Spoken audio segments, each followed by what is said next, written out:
Saudações, alunos do 7º ano da Escola Cultura Viva. Espero que esteja tudo bem com vocês. Realmente eu estou com muitas saudades e enquanto não nos vemos presencialmente, vamos estudando junto por meio virtual. Então, nosso tema hoje se encontra na página 34 em diante. Trata-se do capítulo 3 e que estará falando sobre características naturais do Brasil. Eu irei utilizar aulas separadas para poder falar sobre essas 4 características naturais. Temos então como características o relevo, a hidrografia, o clima e a vegetação. Hoje eu estarei falando somente sobre o relevo brasileiro. Gostaria que vocês estivessem aproveitando ao máximo essa explicação e que sempre estejam revendo os vídeos quantas vezes foram necessárias. Convido a todos, então, para estar também fazendo anotações em seu caderno ou, se você preferir, pegue uma caneta e marca texto e vá grifando o seu livro para que você possa estudar posteriormente. Vamos lá? Sei que vocês já estão bem atentos e já podemos começar. Primeiramente, vamos recordar o conceito de relevo. Relevo é um tipo de saliência, é uma irregularidade que se destaca em uma superfície. Em geografia, o significado de relevo se refere ao conjunto de formas que sobressaem da crosta terrestre. E elas são produzidas sob a ação de forças internas e externas. E isso aí nós vamos chamar de agentes de relevo, ok?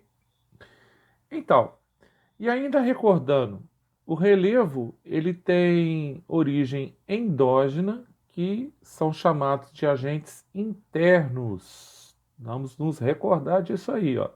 São aqueles que atuam abaixo da superfície ou que são o resultado de fenômenos internos.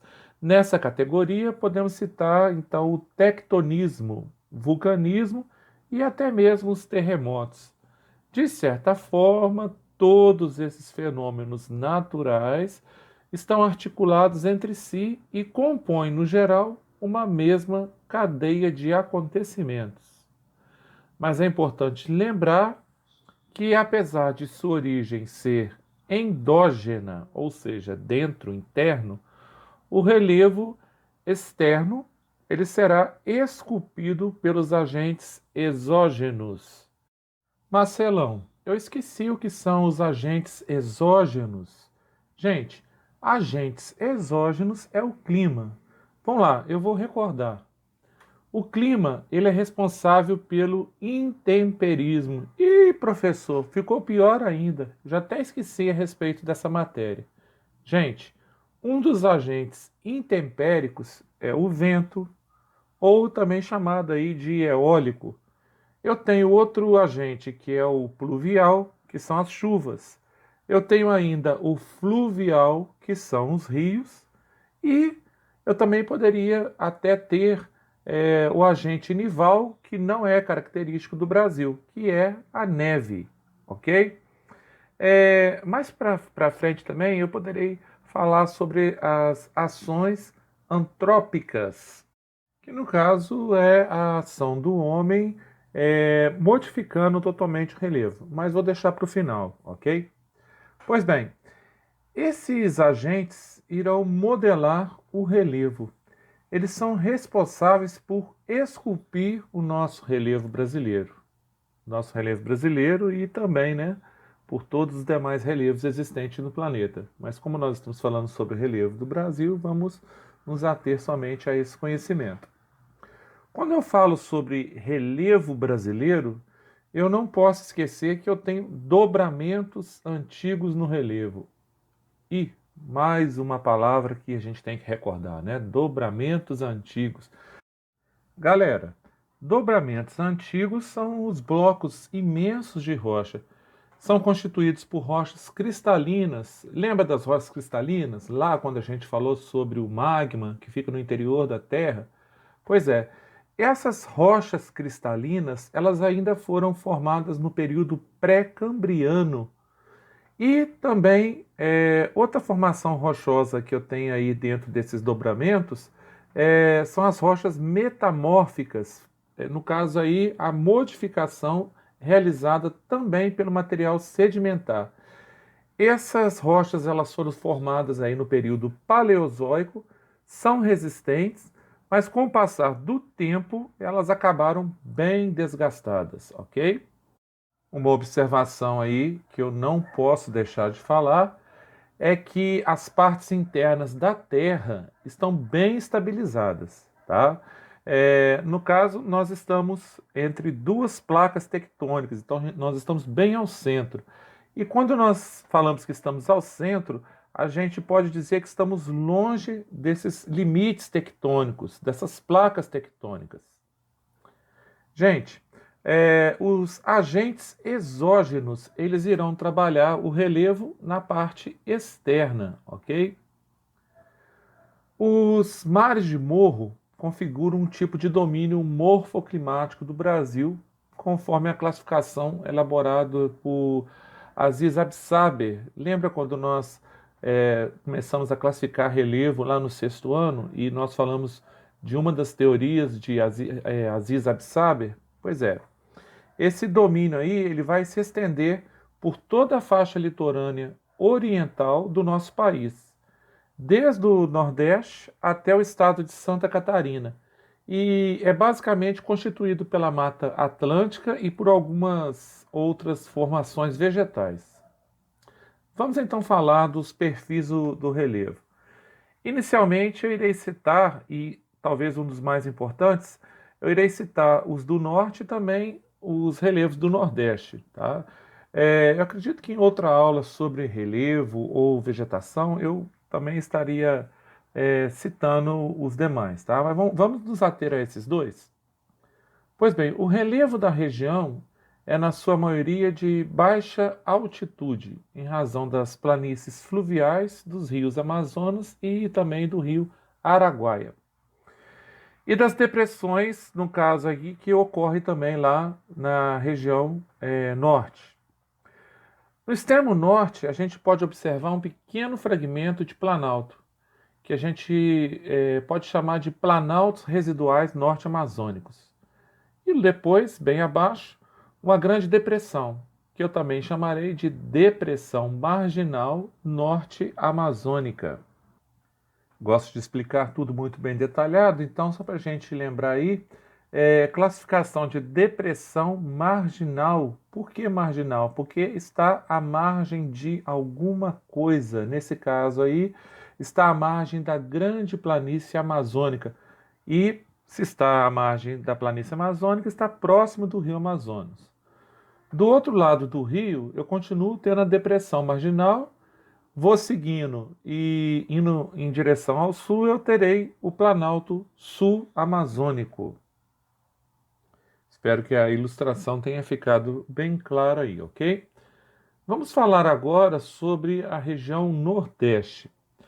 Nesse tipo de relevo, eu posso trabalhar com economia, com clima, vegetação, mas vamos focar apenas em relevo. Depois a gente fala sobre essas outras características aí.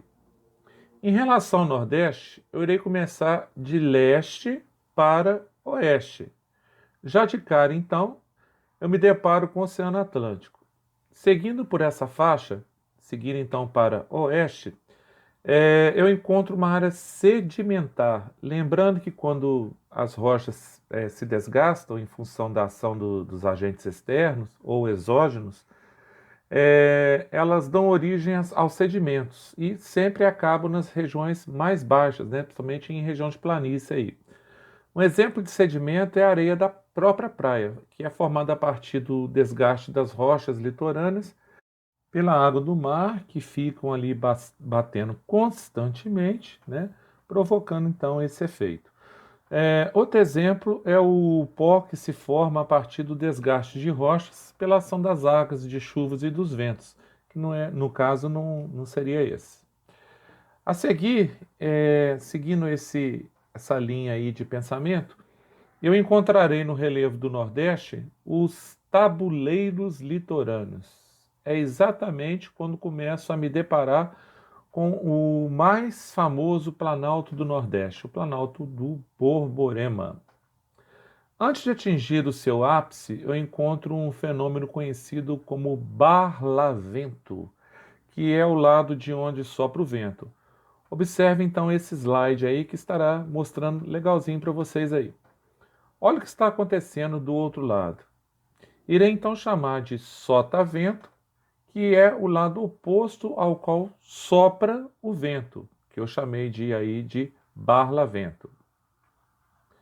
Gente, é justamente o Planalto do Borborema que será responsável pelo clima semiárido do lado oposto do barlavento. Continue observando então essa imagem para você poder entender. Percebam, vem a umidade da massa equatorial atlântica, também já estudado no sexto ano, ela vem jogando em direção ao Borborema. Olha aí então os ventos alísios. Bate na montanha e tudo que bate, sobe. E essa umidade então irá cair em forma de chuva nessa área do Borborema, que chamamos de área de zona da mata nordestina. E o que acontece do outro lado? Pois bem, o vento já chega sem umidade e praticamente eu teria uma escassez de chuva. Então eu terei aí um clima semiárido nordestino. Essa região, economicamente falando, é o sertão nordestino, que eu estarei falando disso mais para frente. Dentro da geomorfologia, eu irei chamar de depressão sertaneja. Na questão de vegetação, é onde eu encontro a famosa caatinga. Passado então essa área do Borborema e da depressão sertaneja, eu vou ter os planaltos e chapadas do rio Parnaíba. Está bem próximo do Maranhão e também do Piauí. Essa região recebe a umidade da massa equatorial continental da Amazônia.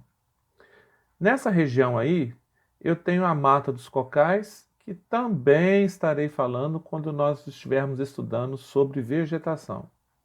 Atenção então, sétimo ano, retrospectiva, rapidinho aqui, ok? Vamos fazer essa síntese desse relevo nordestino? Saio do Oceano Atlântico, encontro uma área de sedimentos e, dando continuidade, eu encontro os tabuleiros litorâneos, que chamarei de Zona da Mata. Na área mais alta do Planalto do Borborema, eu chamo de Agreste, que não é tão seco como o sertão e nem tão úmido como a Zona da Mata. Descendo, encontro o sertão, com clima semiárido, e saio lá nas chapadas do rio Parnaíba. Gente, conforme eu disse no início, antes de eu encerrar, eu quero só falar que o ser humano também é o importante agente modificador do relevo terrestre. No caso aí, ele ajuda o relevo de acordo com seus interesses. Ele derruba morros, ele aterra planícies e por aí vai. Nas grandes cidades, a maior parte do relevo já foi totalmente modificado, tanto que nós temos aí os chamados espaços geográficos. Mas temos que nos lembrar que o homem colhe todas as consequências dos seus atos, ok?